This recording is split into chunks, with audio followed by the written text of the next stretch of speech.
ሰላም ጤና ይስጥልኝ ውድ የሙክራብ ሾው ተከታታዮቼ በያላችሁበት ሰላምታ ይድረሳችሁ።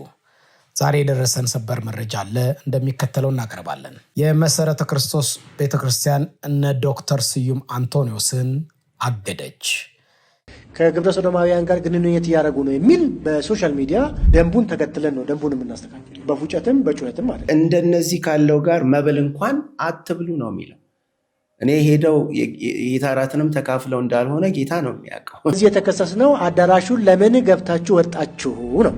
ግብረ ሰዶምን መብት አድርገው ከተቀበሉ የቤተክርስቲያን መሪ ነን ከሚሉ አንዳንዶችም ግብረ ሰዶማዊ ከሆኑ ሰዎች ጋር ቁጭ ብለው ማዕድ መቁረሳቸው ምንም ጥርጥር የለውም። እናንተ ኃጢአተኛ ናችሁ ብዬ ሁሉ ልሰብክ ድል ነበረኝ፣ አላደርገውም ብዬ ነው። ገንዘብ ሊሰጡን የሚችሉ ግለሰቦችም ነበሩ፣ አንፈልግም ብለን ነው። ገንዘብ የማሰባሰብ ቱር ያው ያለ ፈቃድ የተኬደበትም ቢሆን ቀድሞ ዝግጅት ይጠይቃል እና የት ነው የምንሄደው ማለት ይሄ ጉዳይ እኮ በጣም የቤተክርስቲያኒቱን ኢንቴግሪቲ ወይም ንጽህና የሚወስን ጉዳይ ነው። ቤተክርስቲያንን ያለ አግባብ እና መሪዎቿን ስም የሚያጥፉትን በህግ አግባብ እንጠይቃለን የሚል መንፈሳዊነት ይቀድማል። ከመንፈሳዊነት ሲኖር ደግሞ ህግ አለ። ጉዳዩ ግብረ ሰዶማዊ ቢሆን ኖሮ ይህን ያክል መስፋት አልነበረበትም። ሄደው ምን ማለት ጀምረዋል። እንዲህ አይነት ተቃውሞ ይሄ እኮ በፊትም የነበረ ግንኙነት ነው፣ አዲስ አይደለም።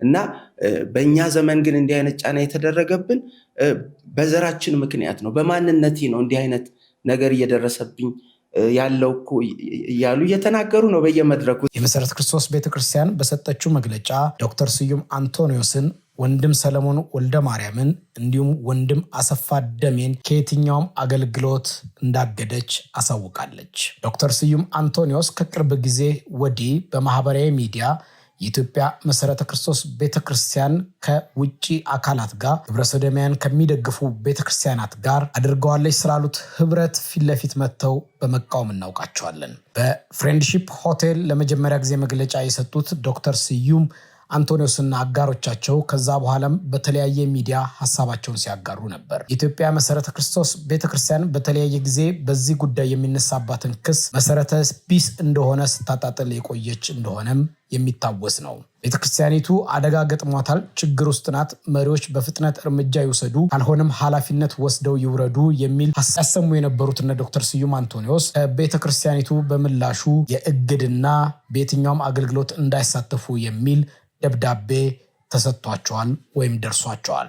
ቤተክርስቲያኒቱ አንዱ ከሚነሱባት ክስ አባል የሆነችበት ወርልድ ሜኖናይት ኮንፈረንስ በውስጧ ግብረ ሰዶማዊነትን የሚደግፉ ኢንክሉሲቭ የሆኑ አባላቶችን ይዛለች። ስለዚህ እችኛው የኢትዮጵያ መሰረተ ክርስቶስ ቤተክርስቲያን ከዚህኛው ህብረት መውጣት አለባት ብለው በተለያየ ጊዜ አቤቱታቸውን አቅርበዋል። ኢትዮጵያ መሰረተ ክርስቶስ ቤተክርስቲያን 2028 ላይ በኢትዮጵያ ሊደረግ የታሰበውን የወርልድ ሜኖናይት ኮንፈረንስ ባዘጋጅነት እንደተመረጠችና እንደምታዘጋጅ አሳውቃ መሆኑ የሚታወስ ነበር። ሆኖም ግን የነ ዶክተር ስዩም አንቶኒዮስ የማህበራዊ ሚዲያ ዘመቻና ክስ በመስማት ከዛም በኋላ በይፋ በአደባባይ ቤተክርስቲያኒቱ የወርልድ ሜኖናይት ኮንፈረንስን በ2028 እንደማታደርግና ከዛ ህብረት አባልም ለመውጣት እያጤነችበት እንደሆነና ሂደት ላይ መሆኗን በተለያየ አጋጣሚ መሪዎቿ ገልጸዋል። ከዛ በተጨማሪ ከግብረ ሰዶማውያን ጋር በምንም አይነት አቋም ድጋፍ እንደሌላትና ግብረ ሰዶማውያነትን እንደምትጠየፍ የቤተክርስቲያኒቱ መሪዎችም እንዲሁም በመተዳደሪያ ደንቧ ላይ ያ ህግ እንዳለ በተለያየ ጊዜ በመግለጫና በተለያዩ ስብሰባዎች ላይ መግለጻቸው የሚታወስ ነው። የኢትዮጵያ መሰረተ ክርስቶስ ቤተክርስቲያን ዶክተር ስዩም አንቶኒዮስንና አጋሮቻቸውን አስመልክቶ የሰጠችውን መግለጫ እንደሚከተለው እናነባለን። አብራችሁን ቆዩ።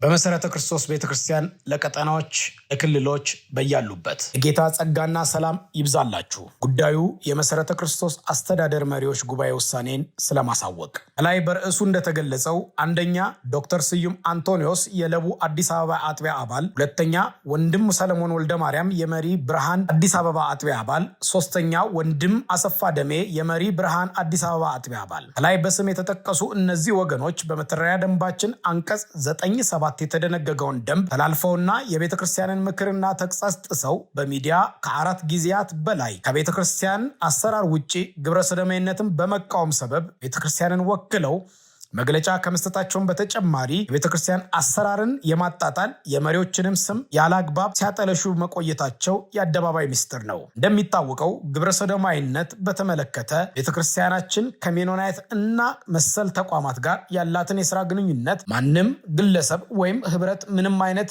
መረጃ ወይም ምክር ሳይሰጣት አቋሟን ግልጥ አድርጋለች። ለዚሁም ማረጋገጫ መሰረተ ክርስቶስ ቤተክርስቲያን ነሐሴ 9 2017 ዓ.ም ጥቅምት 7 2018 ዓ.ም ይፋዊ መግለጫ ከማውጣቷ በተጨማሪ ከነሐሴ 23 እስከ 24 2017 ዓ.ም በነበረው ጠቅላላ መሪዎች ጉባኤም ግልጽ መግለጫና ማብራሪያ ሰጥታበታለች። ከላይ በስም የተጠቀሱት እነዚህ ሶስት ወገኖች ቤተክርስቲያን ቀደም ብለው የወሰደችውን እርምጃ ከግምቱ ሳያስገቡ አንደኛ ጥቅምት 2 2018 ዓ.ም በመተዳደሪያ ደንብ አንቀጽ 9/5 የተደነገገውንና ለአባላት የተሰጠውን መብት አልፈው ማዕመጉን ማነጋገር እንፈልጋለን በማለታቸው የቤተክርስቲያኒቱ የማዕመጉ ሰብሳቢ ምክትል ሰብሳቢ እና የቀድሞ ሰብሳቢ ከ3 ሰዓታት በላይ ጊዜ ሰጥተው በአካል አነጋግሯቸዋል። በወቅቱ የግብረ ሰዶማዊነትን እንቅስቃሴ እንዳሳሰባቸውና ቤተክርስቲያኒቱ ማድረግ ያለባትን ከማሳሰብ አልፈው በማይመለከታቸው የአስተዳደር ጉዳይ ውስጥም ገብተው በቤተክርስቲያኒቱ አሰራር ጥያቄ ያነሱ ቢሆንም ላነሷቸው ጉዳዮች በወቅቱ ተገቢው ምላሽ ተሰጥቷቸዋል። ሁለተኛ በጥቅምት 6 2018 ዓመተ ምህረት አሜሪካን ሀገር የሄዱ መሪዎች እንዲመለሱና ተጠያቂ እንዲሆኑ በመግለጽ የሶስቱን ፊርማ ያለበት በቀጥታ ለማዕመጉ ተጽፎ አዲስ አበባና ምስራቅ አዲስ አበባ ክልሎች ግልባጭ የተደረገ ደብዳቤ ጽፈዋል። ሆኖም ይህ ከአሰራር ውጪ ከመሆኑም ሌላ ግለሰቦች ይህንን ጉዳይ በዚህ መልኩ የመጠየቅም ሆነ የማስገደድ መብት የላቸውም። ሶስተኛ በሌላ በኩል አሜሪካን ሀገር ከሄዱ መሪዎች ጋር ተያይዞ ላነሱት ጥያቄ ግን መሪዎቹ ሲመለሱ በቂ ማብራሪያ እንደሚሰጥ ቀደም ሲል ተገልጾላቸው የነበረ ቢሆንም ጥያቄዎቹ ከግብረ ሰዶማዊነት ተቃውሞ አልፎ የቤተክርስቲያኒቱን አሰራርና መተዳደሪያ ደንብ ላይ ህዝቡ ጥርጣሬ እንዲያድርበት የሚያደርግና ደንባችን መሰረት ተገቢው እርምት እርምጃ የሚያስወስድ ቢሆንም የቤተክርስቲያኒቱ በትዕግስት ሁኔታውን መከታተል መረጠች። ጥቅምት 10 2018 ዓ.ም ለሁለተኛ ጊዜ ቀጥታ ለመሰረተ ክርስቶስ ቤተክርስቲያን አስተዳደር መሪዎች ጉባኤ ማዕመጉ የጻፉት ደብዳቤ እንደገና ቤተክርስቲያን ግብረ ሰዶማዊነትን አስመልክቶ ጥቅምት 7 2018 ያወጣችውን መግለጫ በመቃወም አሜሪካን ሀገር የሄዱ የቤተክርስቲያኒቱ መሪዎች በ10 ቀናት ውስጥ ተመልሰውና ማዕመጉም ተሰብስበው እርምጃ ካልወሰዱ ቀጣይ እርምጃ ለመውሰድ እንደሚገደዱ ገልጸው ጽፈዋል። ቤተክርስቲያን ይህንንም ቢሆን ከጉዳዩ ስብስብነት አንጻር በእነዚህ ሰዎች ላይ ተገቢውን የእርምት እርምጃ ከመውሰድ ተቆጥባለች።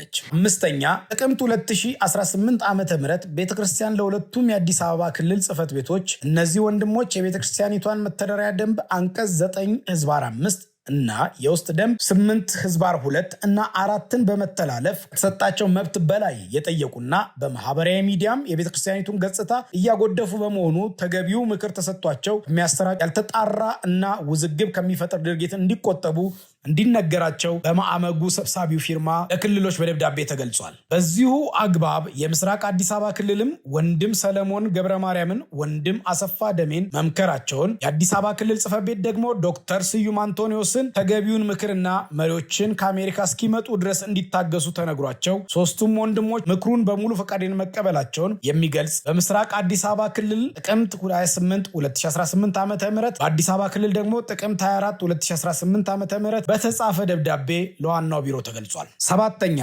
ህዳር 2 2018 ዓመተ ምህረት ወደ አሜሪካ የሄዱ ወገኖች ወደ ሀገር ቤት ከመግባታቸው አንድ ቀን ቀደም ብሎ እነዚሁ ወገኖች 3 ሆነው በሐሌታ ሚዲያ ቀርበው በንባብ ጋዜጣዊ ያሉትን መግለጫ ሰጡ። የመግለጫው ይዘት ቤተክርስቲያን በነሐሴ ወር 2017 ዓመተ ምህረት እና በጥቅምት ወር 2018 ዓመተ ምህረት የሰጠችው መግለጫ በመቃወም ራሳቸውን በመሪነት ቦታ በማስቀመጥ ክልሎችና አጥቢያዎች ተረጋግተው እንዲጠባበቁ አሳሰቡ። ይህ ጉዳይ የቤተክርስቲያኒቱ መልካምና የአሰራር ልማድ በእጅጉ የጎዳ ቢሆንም ጉዳዩን በትዕግስትና በጥንቃቄ ለመያዝ ሲባል ምንም እርምጃ አልተወሰደም። ስምንተኛ ህዳር 7 2018 ዓ.ም ከአሜሪካ የመጡ መሪዎች ማለትም ፓስተር ደሳለኝ አበበና ፓስተር ጊሹ ጀቤቻ ስለ ጉዟቸው ለአዲስ አበባ ክልል፣ ለምስራቅ አዲስ አበባ ክልል እና ለቡራዩ ወልመራ ክልል የአስተዳደር መሪዎች ጉባኤ አባላትና የቀደሙ የቤተክርስቲያን መሪዎች በተገኙበት በቂ ማብራሪያ ሰጡ። በዚሁ አካሄድ ወደፊት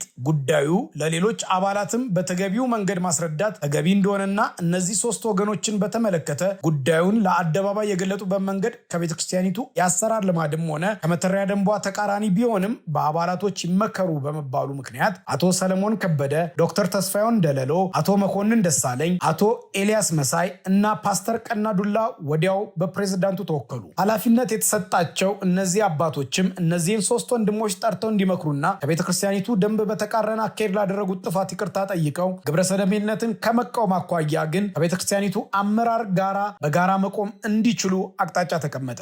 9 ከህዳር 12 እስከ 13 2018 ደግሞ የመሰረተ ክርስቶስ አስተዳደር መሪዎች ጉባኤ አስቸኳይ ስብሰባ ጠርቶ መሰረተ ክርስቶስ ቤተክርስቲያን ከግብረ ሰዶማውያን ጋር ምንም ግንኙነት እንደማታደርግና መሪዎችም ከቤተክርስቲያኒቱ እሴት ውጪ የተለየ ነገር እንዳላደረጉ ተረጋገጠ። በሌላ በኩል የሜኖናይት ዓለም አቀፍ ኮንፈረንስ በ2028 እንደ ኢሮፓያን አቆጣጠር ኢትዮጵያ ውስጥ የታቀደው ፕሮግራም ቤተክርስቲያን መሰረዟ እንዲሁም የአና ባፕቲስት ቢብሊካል ሴሚናሪ የሆነውን ትብብር በሁሉም ፕሮግራም መቋረጡን ግልጽ መግለጫ በሚዲያ እንዲተላለፍ ተደረገ። ሆኖም ለሽምግልና የተመደቡ አባቶች 10 ቀናት ጊዜ ሰጠን ብለው በቃል ማዕመጉን በጠየቁት መሰረት ማዕመጉ የጊዜ ገደቡን ለሽማግሌዎች ፈቀደላቸው። ህዳር 18 2018 ዓ.ም ከላይ በስም የተጠቀሱ ወገኖች ለሁለተኛ ጊዜ ሀሌታ የሚባል ሚዲያ ላይ ቀርበው የቤተክርስቲያኒቱን መግለጫ እንደማይቀበሉና የቤተክርስቲያኒቱ አስተዳደር መሪዎች ጉባኤ ውሳኔም ትክክል እንዳልሆነ በአደባባይ በማጣጣል ከግብረ ሰዶምነት አጀንዳ ውጪ የዋና ቢሮ ሰራተኞችና ኃላፊዎች ቅጥርና ሹመት አግባብ እንዳልሆነ መተሪያ ደንባችን ያላግባብ በመተቸት መግለጫ ሰጥተዋል። 11 ህዳር 21 2018 ዓ.ም የቤተክርስቲያኒቱ የማዕመጉ የሥራ አስፈጻሚ ለሽምግልና የተመደቡ አባቶችን በመጥራት የደረሱበትን ውጤት እንዲያስረዱ ጠየቀ። ከእነዚህ አባቶች ቃል ሪፖርት ለመረዳት እንደተቻለው እነዚህ በአመፅ የቀጠሉት ወንድሞች በየትኛውም ሚዲያ እንዳይሄዱ ተነግሯቸው እንደነበርና የቤተክርስቲያን መሪዎችም ከነሱ ጋር ለመነጋገር ፈቃደኛ እንደሆነ የተገለጸላቸው ቢሆንም በ18 ህዝባር 03 ህዝባር 2018 ዓ.ም የሰጡት መግለጫ ከሽማግሌዎቹ ጋር የተስማሙትን ስምምነት ጥሰው በሚዲያ ቀርበው መግለጫ እንዲሰጡ ሽማግሌዎች በቃል ስለ ስራ አስፈጻሚ ኮሚቴ ገልጸዋል። በአጠቃላይ ለሽምግልና የተመደቡ አባቶች ሪፖርት እንደሚያመለክተው ህዳር 9 ቀን 2018 ዓ.ም ለ4 ሰዓታት እንዳዳመጧቸው፣ ለህዳር 18 ቀን 2018 ጀምሮ እነዚህ ሶስት ወገኖች ከቤተክርስቲያን መሪዎች ጋር እንዲነጋገሩ በተደጋጋሚ ቢጠየቁም ከቤተክርስቲያን መሪዎች ጋር መነጋገር አንፈልግም በማለት በአመፃቸው እንደቀጠሉና እንቢተኝነታቸውን ታኅሳስ 8 ቀን 2018 ዓ.ም ለማዕመጉ በጻፉት ደብዳቤ ሽማግሌዎች አሳውቀዋል። እነዚህ ሶስት ወገኖች አሁንም ተጸጽተው በንስሐ ከመመለስ ይልቅ ማለትም የጀመሩትን ስም ማጥፋት ዘመቻ ቀጥሎ አስመስሎ ፌክ በተከፈተ የፌስቡክ ገጽ ተገኘ በተባለ ጽሑፍ የሴሚናሪው ፕሪንሲፓል እንዲህ ብለዋል በማለት የሐሰት ወሬ በማስወራት ላይ እንደሚገኙ ከሽማግሌዎች ለመረዳት ተችሏል። 14 እነዚህ ወገኖች ከላይ ስማቸው የተጠቀሰው በኢትዮጵያ ወንጌል አማኞች አብያተ ክርስቲያናት ካውንስል መሪዎች እንዲመከሩ የተደረገ ቢሆንም ከዶክተር ስዩም አንቶኒዮስ በስተቀር ሁለቱ በመገኘት ለወንጌል እንቅፋት ከመሆን እንዲቆጠቡ መንፈሳዊ ስልጣንን እንዲያከብሩ በካውንስሉ ጠቅላይ ጸሐፊ ቄስ ደረጀ ጀንበሩ ቢመከሩም ለመመለስ ፈቃደኝነት አላሳዩም። በአጠቃላይ እነዚህ ወገኖች እንዲመለሱ የተደረገው ትዕግስትና ጥረት አልተሳካም። በዚሁ መሰረት ጥር 15 እስከ 16 2018 ዓመተ ምህረት የመሰረተ ክርስቶስ ቤተክርስቲያን ያስተዳደር መሪዎች ጉባኤ የሚከተለውን ውሳኔ አስተላልፏል። እነዚህ ሶስት ወንድሞች ማለትም አንደኛ ዶክተር ስዩም አንቶኒዮስ፣ ሁለተኛ ወንድም ሰለሞን ገብረ ማርያም፣ ሶስተኛ ወንድም አሰፋ ደሜ በመሰረተ ክርስቶስ ቤተክርስቲያን መተሪያ ደንብ የተደነገገውንና በክልል አስተዳደር መሪዎች ጉባኤ የተሰጣቸውን በቂ ምክርና ተግዛዝ ወደ ጎን ትተው በእንቢተኝነት በአመፅ ቤተክርስቲያንን በመወከል በሚዲያ መግለጫ በመስጠታቸው የመሰረተ ክርስቶስ ቤተክርስቲያን መተዳደሪያ ደንብ እና በውስጠ ደንቡ የተደነገጉ ደንብን በመተላለፍ በተደጋጋሚ ለቤተክርስቲያኒቷ ስርዓት መታዘዝን አለመፈለጋቸውን በግልጽና በአደባባይ ከመግለጻቸውን በተጨማሪ በዚህ ድርጊታቸውም በወገኖች መካከል አመጽ፣ መለየትና ለአንድነት ጠንቅ የሆኑ ጉዳዮችን በሚዲያ በማስተላለፋቸው ሐመራዋ በአጠቃላይ እነዚህ ወገኖች በመተዳደሪያ ደንቡ ሆነ በውስጠ ደንቡ ለማንኛውም አባል ከተቀመጠው መብት ተላልፈው ከቤተ ክርስቲያኒቱ አመራርና አሰራር በማግፈንገጥ የቤተ ክርስቲያኒቷን ሕልውና ለአደጋ በማጋለጣቸው በዚህም መሰረት በእነዚህ ወገኖች ላይ ከላይ በመተዳደሪያ ደንባችን በውስጠ ደንባችን የተዘረዘረውን ተላልፈው ከመገኘታቸውን በተጨማሪ ተመክረውም ለመመለስ ፈቃደኛ ባለመሆናቸው እና በአመፅ በመቀጠላቸው የቤተ ክርስቲያኒቱ የአስተዳደር መሪዎች ጉባኤ በቃለ ጉባኤ መአመጉ 70/05/2018 እነዚህ ወገኖች ከመሠረተ ክርስቶስ ቤተ ክርስቲያን ከጥር 18 ቀን 2018 ዓ.ም ጀምሮ ከአባልነት እንዲሰረዙ ወስኗል። በመሆኑም ይህ ታውቆ እነዚህ ወገኖች በቤተ ክርስቲያኒቱ በማናቸውም አይነትና ሁኔታ ህብረት እንዳያደርጉ አገልግሎት እንዳይሰጡና እንዳይሰጣቸው ተወስኗል። በዚህም መሰረት የማስፈጸም ስራ በሁሉም ቤተክርስቲያኒቱ የአስተዳደርና አገልግሎት መዋቅር ተግባራዊ እንዲሆን አሳስባለሁ። የቤተክርስቲያናችን አገልጋዮችና አባላት ከእንደዚህ አይነት አመፅ ራሳችሁን እየጠበቃችሁና የተሰጣችሁን አገልግሎት በትጋት እንድትወጡ እየገለጽኩ እንደዚሁም የሚመለከታቸው አካላት ቤተክርስቲያኒቱን ውሳኔ ምዕመናንም በጉባኤ በንባብ እንዲሰሙ በማድረግ ኃላፊነታቸውን እንድትወጡ በጌታ ፍቅር አሳውቃለሁ። ከመንፈሳዊ ሰላምታ ጋር ሰይፈ ወዳጀ ዶክተር የማዕመጉ ጉባኤ ሰብሳቢ። ግልባጭ ለኢትዮጵያ የወንጌላውያን አማኞች አብያተ ክርስቲያናት ካውንስል፣ ለኢትዮጵያ ወንጌላውያን አብያተ ክርስቲያናት ህብረት፣ ለኢትዮጵያ ወንጌላውያት ቤተክርስቲያን መካነ ኢየሱስ፣ ለኢትዮጵያ ቃለ ሕይወት ቤተክርስቲያን፣ ለኢትዮጵያ ሙሉ ወንጌል አማኞች ቤተክርስቲያን፣ ለኢትዮጵያ ገነት ቤተክርስቲያን፣ ለኢትዮጵያ ሕይወት ብርሃን ቤተክርስቲያን አዲስ አበባ። ቅዱሳን የኢትዮጵያ መሠረተ ክርስቶስ ቤተክርስቲያን በነ ዶክተር ስዩም አንቶኒዮስ ያወጣችው መግለጫ ለተከታተላችሁት ነው። ዶክተር ስዩም አንቶኒዮስ በቅርቡ መሠረተ ክርስቶስ ከግብረ ሰዶሚያን ቤተክርስቲያን ጋር ህብረት አድርጋለች ብለው ባሰቡበትና የቅድመ ማስጠንቀቂያ መልእክት ያስተላለፉበት ፕሮግራም በምኩራብ ሾው መተላለፉ የሚታወስ ነው። ዶክተር ስዩም አንቶኒዮስ በምኩራብ ሚዲያ ያደረጉትን ቃለ መጠይቅ በኮሜንት መስጫ ሳጥን እናስቀምጥላችኋለን። እንዲሁም ቅንጭብታውን ከዚህ መልእክት በማስከተል እናቀርብላችኋለን። ዶክተር ስዩም አንቶኒዮስ ሆነ የመሠረተ ክርስቶስ ቤተክርስቲያን አመራሮችን ከዚህ በኋላ በጉዳዩ ላይ ቃለ መጠይቅ ለማድረግና ፕሮግራም ሰርተን ለእናንተ ለማድረስ ቃል የምንገባ ሲሆን በዚህ ጉዳይ ላይ የሌሎች ወንድሞችንም ሀሳብና ሪፍሌክሽን የምናቀርብ መሆኑን ከወዲሁ ማሳወቅ እንወዳለን። በሌላ ፕሮግራም እስክንገናኝ ድረስ ቸር ቆዩን። የዩቲዩብ ቻናላችንን ሰብስክራይብ ማድረግ፣ ሌሎች ሼር ማድረግ አይዘንጋ። ሻሎም። ሌላ እንግዲህ ያው አየር ላይ ያለ ነገር ሰምታችኋል። አንዳንዶቻችሁ ከግብረ ሰዶማዊነት አንጻር የተባሉ ነገሮች አሉ፣ ቤተክርስቲያናችን ላይ የተጻፉ ነገሮች አሉ። እሱን በፌስቡክ ገጻችን ላይ ለጥፈናል። የቤተክርስቲያን አቋም መሪዎች ጋር ተነጋግረን ከስራ አስፈጻሚ ጋር ተነጋግረን የቤተክርስቲያን አቋም የሆነውን በፌስቡክ ገጻችን ላይ ለጥፈናል። ያያችሁ ሰዎች ፌስቡክ ያላችሁ ግን ያላያችሁ እንግዲህ አሁን ብንናገረን ማሰቡ ማለት ነው። ዛ ከሆነ በነገራችን ላይ ከግማሽ ሚሊዮን በላይ ሰው ነው ያለ ከ90% በላይ የእኛ ፍሎር ያሉ ሌሎች ምንድን ነው ያለው አንደኛ የግብረ ሰዶማዊነት ጉዳይ ዛሬ ሳይሆን የዛሬ 30 ዓመት በፊት ነው አቋማችን የለመሰ ግርማ ተክሉ መለበለዝ ዋናዛሚ መለበለዝ ከእንደዚህ አይነት ቤተክርስቲያናት ጋር ፈጽሞ አንሰራም አቆምን ብለን አሁን ያው አቋማችን አልተቀየረ። እኔ በእኔ ግንዛቤ የግብረ ሰዶማዊነት ጉዳይ የክርስትና ብቻ አይደለም፣ የሀገሪቷ ሕግ ነው። ኢትዮጵያዊነት ብቻው በቂ ነው ብዬ ነው የማስበው። ስለዚህ ከዚህ አንጻር የሚነሱ ጉዳዮች በተለይ ከጋብቻ መመሪያ አንጻር እኛ ማንም ሳያስበው አሁን ዛሬ ማግኘት የሚችሉ ቤተክርስቲያኖች አሉ። እኛ የጻፍነው ቃል በቃል ተጠቅሟል። በተፈጥሮ ወንድና በተፈጥሮ ሴት መካከል የሚደረግ የህይወት ልክ ቃል ኪዳን ነው ጋብቻ ብለን ለይነት ከማክሞ ማለት ነው። ምክንያቱም ጉዳዩ ስናየው ሊሸት ነገር ስላለ፣ ስለዚህ ዛሬ ደርሰን የምንቀይረው ሀሳብ የለም፣ ነገ የምንቀይረው ጉዳይ ነው። ስለዚህ በየትኛው ደረጃ እንደዚህ አይነት ሽታዎች ካሉ ተነጋግረን አግባብ ያለውን እርምጃ እንደምንወስድ ይህ ጉባኤ እንዲመዘግብ ለማሳሰብ ነው። ከዚህ ውጭ የሚናፈሱ ወሬዎች አብዛኛዎቹ ከኛ ሰዎች ናቸው።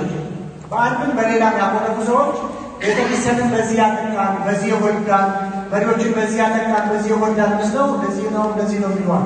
ለምሳሌ ኤምፒኤስ ነው አንዱ ሊመስል። ኤምፒኤስ ማለት አናባፕቲስት ሜሞሪያል ቢብሊካል ሴሚናሪ የሚባለው ማለት ነው። ይሄ ተቋም የአንድ ቤተ እምነት ተቋም አለ። የሜኖናይት ወርልድ ኮንፈረንስ ተቋም ነው። የካናዳውያን ተቋም ነው። የሜኖናይት ዩኤስኤ ተቋም ነው። ይሄንን ከዚህ በፊት ሰዎች ሄደው ተብለዋል። ጋቢ ተኩ ተብለዋል። አልቤሳ ተብለዋል። ጋሽሙጌታ ብቻ ጌቱ ተብለዋል። በጣም ብዙ ሰዎች እዛ ነው የተባሉ። መቼም ቢሆን ኤምፒኤስ ኮንሰርቫቲቭ ሆኗል። ዛሬ እኔ ለማንኛውም ሰው ክፍት ነኝ ይበል እንጂ ለአንድም ጊዜ አክራሪ ነኝ ብሏል። ኢስተር ሜኖናይት ማለት አክራሪ ማለት ነው። ኢስተር ብሏል። በዚህ ነው ኢስተር ተባለ። አሁን እሱ አለ።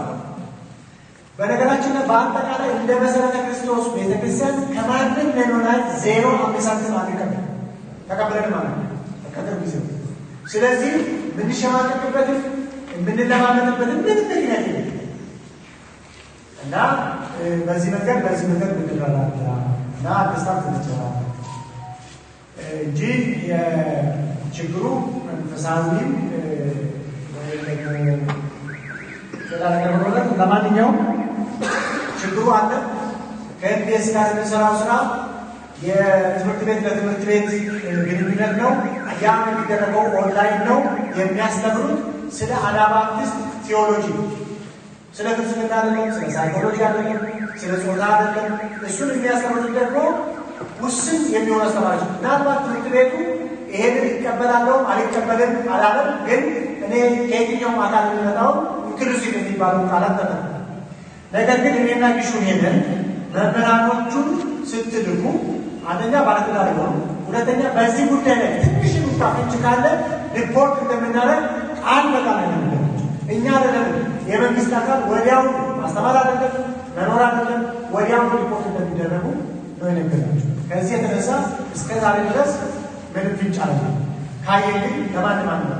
እነዚህ ወገኖች ነጮች ናቸው። አብሮ ይበላሉ፣ አብሮ ይጠጣሉ። ግን እነሱን አንመስልም ብለው ነው የወጡት። ሮዝደን በዚህ መንገድ ነው የመጣው፣ ኢቫና በዚህ መንገድ ነው የመጣው፣ ኤልኤምሲ በዚህ ነው የመጣው። ስለዚህ ከእነሱ ጋር ነው የምንሰራው።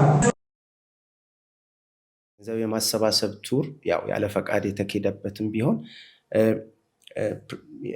ቀድሞ ዝግጅት ይጠይቃል እና የት ነው የምንሄደው ማለት ይሄ ጉዳይ እኮ በጣም የቤተክርስቲያኒቱን ኢንቴግሪቲ ወይም ንጽህና የሚወስን ጉዳይ ነው። ሄደህ ህብረት የምታደርግባቸው ቦታዎች እና እሺ አዳራሽ ብቻ ተጠቀሙ እንበል፣ ግን ያ ከመሆኑ እኮ ወራት ቀደም ብሎ የኤምኬ ኮሌጅ የመሰረተ ክርስቶስ ኮሌጅ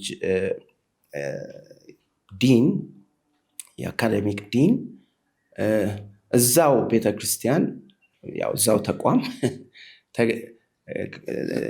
ተገኝቶ እንደነበር መረጃዎች አሉ እና አዲስ ነገር አይደለም ልልህ ነው። ሳናውቅ ሄድን የሚለው ነገር ብዙ ርቀት አያስኬድም፣ የሚታወቅ ነው። ሌላው ግን እኛ ደብዳቤ ሙሉ አጽፈዋል ከኤምኬ ሊንክ ቦርድ ጋር፣ እሱን እመጣበታለሁ ቀጥዬ እና ማርክ ዌንገር የጻፈው ደብዳቤ አለ። ሳያውቁ ነው በቃ እኔ ኃላፊነቱን ወስዳለሁ ብሎ የጻፈላቸው ደብዳቤ ላስት ሚኒት ላይ ማለት ነው። መግለጫው እኮ በወጣ ማግስት ቅድም እንዳነበብከው ራሳቸው ፈረንጆቹ ከግብረሰዶም ደጋፊ ተቋማት እነሱ አብያተ ክርስቲያናት ይሏቸዋል ግንኙነት አድርገዋል ብለው መስክረዋል።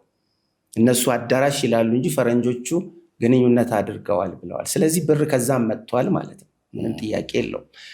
ወደ ኤምኬ ሊንክ ቦርድ ልምጣ። ኤምኬ ሊንክ ቦርድ ያው እርዳታ የገንዘብ እርዳታ እያሰባሰበ ለቤተክርስቲያኒቱ ከአሜሪካ ከካናዳ የሚልክ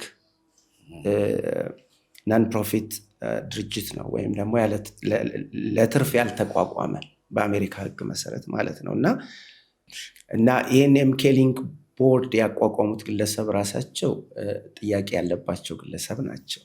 ዛሬ በህይወት የሉም፣ ግን ወደ ኢትዮጵያ ወንጌልን ይዘው የመጡ ሚሽነሪ ነበሩ፣ በሜኖናይት ቸርች በኩል ማለት ነው። ናዝሬት አሁን ለምሳሌ ባይብል አካዳሚ እንዲቋቋም ምክንያት የሆኑ ሰው ናቸው እና ቼስተር ዌንገር ይባላሉ ካልተሳሳቱ ስማቸውን። እና እኚህ ሰው ናቸው እንዲቋቋም ምክንያት የሆኑ።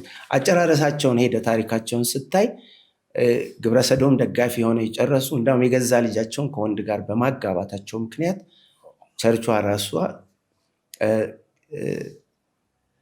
የማጋባት ስልጣናቸውን